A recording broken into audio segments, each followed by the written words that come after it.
next comic, it's a real thrill to have him here. He appeared in the Academy Award-winning film Green Book from LA. Please welcome DiPetta. What's up? Nashville, Tennessee. The volunteer state. I didn't know why you guys were called that. I had to look it up. You guys know why? Yeah, turns out the War of 1812, right? Andrew Jackson rounded up a bunch of volunteers. You guys went down in New Orleans, kicked a lot of French butt. Yeah, coincidentally, also the last time you guys won a Sugar Bowl. Yeah, these jeans say LA, but I'm from Georgia. I know. I'm 30. Yeah, I'm not like a mature, married with kids 30. I'm more like a just started using lotion for its intended purpose 30. Not enough men laughed at that joke. Point every one of you out. I'm not that young, though. I made a mistake.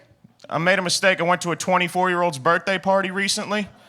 Yeah, and they started lining these shots up back to back to back to back, and they're hooting and hollering and carrying on. Ooh. I didn't have that internal monologue going on in my head. Because the only thing going on in my head was like, what, we're not going to have a piece of bread in between these. Going through a rough part of my life. I can't drive anymore. I got my license suspended because apparently the state of California doesn't find truck nuts as funny as I do. I got pulled over. The police officer's like, "Sir, do you know the reason why I stopped you?" And I was like, "I can think of a couple." And he's, "I've been watching you drag your sack down the highway for the last 3 miles." And I was like, "I'm sorry, officer, this Prius rides a little lower than the Chevy used to. Trying to go eco." I had to take a trip with my father. My father drove me up here. Yeah, here's what I learned about a man who is 70 years old.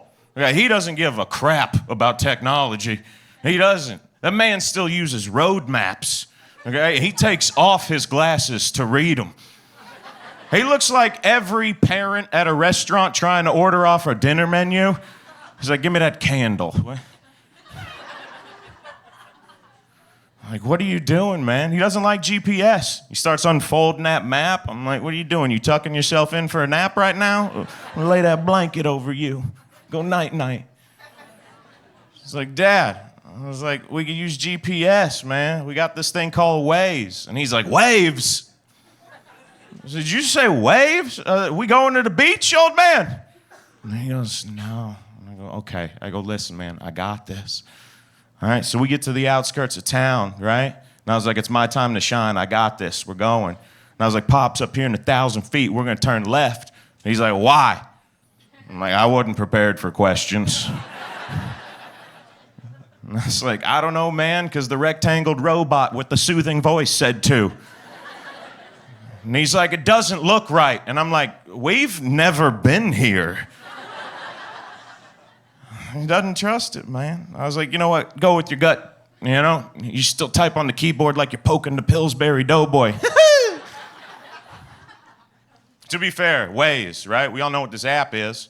Here's what I've learned about Waze is you know that app is not prejudice, okay? Because it will take you through every bad part of town. Every single one, every one of them. All right? But its attitude changes. It does. At first, it's all cool and calm and collected. It's like in 1,000 feet, turn right at the stop sign. And you're like, okay. And then all of a sudden, you take a few bad turns, and it's like, "Yo, roll up the windows and lock the doors. Good luck with this next part, bro." And you're like, "Dad, the way you said this stop sign is now a suggestion." And you roll up to some corner, there's 10 dudes, they're all wearing book bags, and there's not a community college within 20 miles of there. And those book bags are full, but they're not book full. Should be their slogan, right? Like, "Waze, we'll get you there, but you should bring a gun. Bring a gun. You got a gun?"